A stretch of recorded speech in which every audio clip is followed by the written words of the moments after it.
মানুষ কেন যে এই কথাটা বলে, নিজের থেকে পর ভালো, পরর থেকে পাতানো সম্পর্ক ভালো, নিজের সম্পর্ক থেকে পাতানো সম্পর্কগুলোই সবসময় সুখের হয়, শান্তির হয়, ভালোবাসার হয়। আর নিজের রক্তের সম্পর্কগুলোকে বিসর্জন দিয়ে পাতানো সম্পর্কগুলো নিয়ে যেই সব মানুষগুলো বেশি মাতামাতি করে, তাদের এই রকমই হয়। দেখবেন এইসব মানুষগুলোর নিজের ভাই বোন আত্মীয় স্বজন কখনোই আপন হয় না। তারা সবসময় নিজের আত্মীয় স্বজন, নিজের জ্ঞাতিগোষ্ঠী এই সবগুলোকে দূরে সরিয়ে রেখে কোথায় সম্পর্ক পাতিয়ে বেড়াবে, কোথায় মামা বানাবে, কোথায় চাচা বানাবে, কোথায় ভাগ্নি বানাবে, কোথায় বোন বানাবে, কোথায় ভাস্তি বানাবে। আসলে সব কিছু পাতানো সম্পর্ক। এখানে যৌক্তিক কোনো সম্পর্কই নেই, তাদের সাথে কোনো রকমের আত্মীয়তার বন্ধন নেই। তারপরেও এই সকল লোকজনগুলো এমন করে নিজের মানুষের চোখের সামনে পরকে নিয়ে মাতামাতি করে, এইসব মানুষগুলো ভুলেই যায় আসলে পর কখনোই আপন হয় না। পর সব সময় পর থাকে।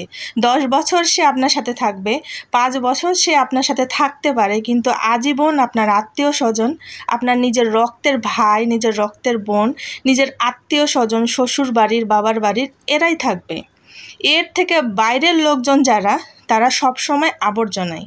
এই আবর্জনাগুলোকে অনেক সময় খুব ভালোবেসে, খুব আদর আপ্যায়ন করে কিছু কিছু মানুষ রক্তের সম্পর্কের মানুষগুলো চোখের সামনে নিয়ে ঘোরাঘুরি করে।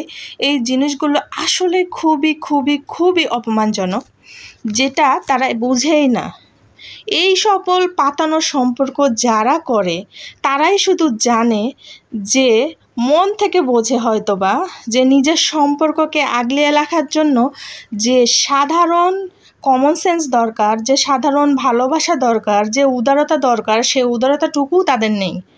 এই জন্য রক্তের সম্পর্ক বাদ দিয়ে পরের সম্পর্ক নিয়ে তারা মাতামাতি করে, পরের সম্পর্ক নিয়ে তারা উঠা বসা করে, পরকে নিয়ে এসে ঘরের মধ্যে বসিয়ে রাখে। এই পর কখন যে সূচ হয়ে ঢুকে ফাল হয়ে বের হবে তারা বুঝতেই পারে না। আসলে হাজার বছর ধরে তো এমনি এমনি এই আত্মীয়র বন্ধন সৃষ্টি হয়নি, আর এমনি এমনি এই রক্তর ভাই বোনের সম্পর্কর কথাও মানুষ বলে যায়নি। বলে গিয়েছে সত্যি কথা, যে রক্ত রক্তই থাকে। আসলে ভাই বোনের সম্পর্ক ভাই বোনেরই সম্পর্ক থাকে। এই সম্পর্কের বিকল্প পাতানো কোনো সম্পর্ক হতেই পারে না। কেউ যদি মনে করে এই সম্পর্কের বিকল্প হিসেবে কোনো পাতানো ভাই, পাতানো ভাস্তি এইসব আর কি নিয়ে মাতামাতি করবে, তাহলে কিন্তু আসলেই তারা মূর্খের স্বর্গে বসবাস করে। কারণ সারা জীবন ধরে কখনোই বাইরের লোকজন নিজের হতে পারবে না। নিজের লোকজন সবসময় নিজেরই হয়। এই জিনিসগুলো বিশ্বাস করা একান্তই প্রয়োজন।